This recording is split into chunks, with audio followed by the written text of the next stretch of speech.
25 years ago, I was the Molson Canadian guy, and that commercial changed my life. Hey, I'm not a lumberjack or a fur trader, and I don't live in an igloo or eat blubber or own a dog sled. And I don't know Jimmy, Sally, or Susie from Canada, although I'm certain they're really, really nice.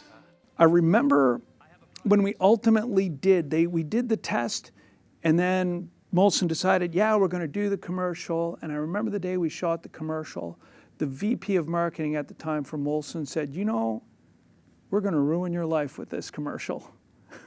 Glenn Hunt, who created the spot, he was the director, creative director at Ben Simon, Bernard Darcy at the time. He said that I was the third person they saw. He said that it was the thank you ad lib at the end, thank you, that made him go, that is the guy. Laurie Estabrooks, who produced the spot, said it was because I had a wicked bad hockey haircut at the time. But the interesting thing about that commercial, and I think a big part of why it landed the way it did, is that it was ready in time for it to go on the wait list for the Oscars, for the Academy Awards that night. And so Molson did a media buy and got on the wait list. Robin Williams was hosting that year. He took the program long, and at a certain point, he did a performance of Blame Canada from South Park. Now, blame Canada, blame Canada. It seems that everything's gone wrong. Send Canada. Then they went to commercial break, and the rant came up. It was pure happenstance. Molson decided they wanted to go out and do live performances of this little speech.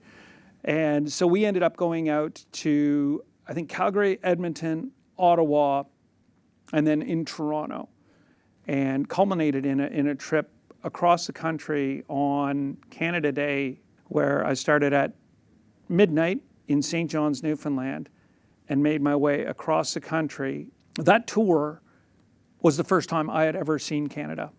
And so that was really an introduction for me to the country, and I met an awful lot of people, and I drank a lot of beer with a lot of Canadians, and it really forged my relationship, I think, with this country and my love for the people of this country.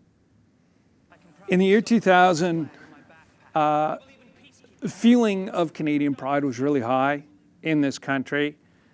I got to see that firsthand. I got to see that openness, I guess, of Canadians. It was a remarkable thing to see that no matter how far apart we may be and how different culturally we may be, that at the end of the day, we are still so very, very similar.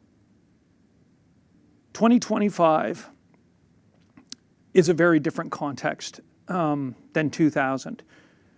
And I think that what we're seeing right now is that when someone outside of the country starts to take aim at us, we can close ranks very quickly. And that sense of identity and pride and love of this place and love of our neighbor comes right back to the fore.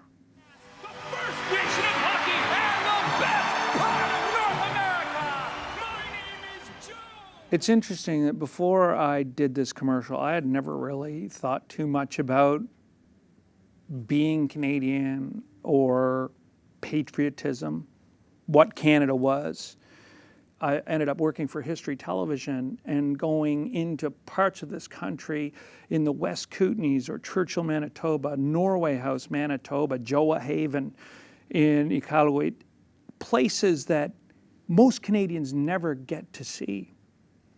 Meeting the people there, interacting with the people there, staying with the people in those places.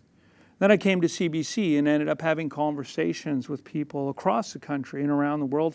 And this has always led me to consider and reconsider and reevaluate who we are, or at least from my point of view, who we are and what we stand for as a country.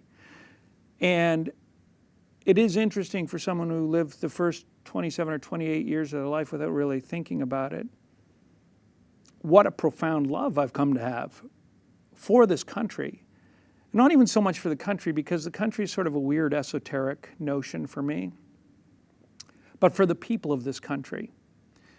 I know we have been far from perfect, and I know our past has been problematic and violent at times. I believe that we believe in the things we say we believe in. The power of the spot doesn't come from within the spot. It comes from the energy that is attached to the spot by the people who see it and the people who share it. I'm not surprised. I'm not surprised to see it come up, because there's something about it that has this quality. And then on another level, it's so far in my past.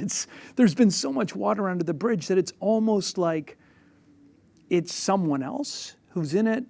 But I also have to just shake my head and go, Joe, man, they can't kill Joe. Joe will not die. Although he is getting a little older looking, get a few more wrinkles and white hairs.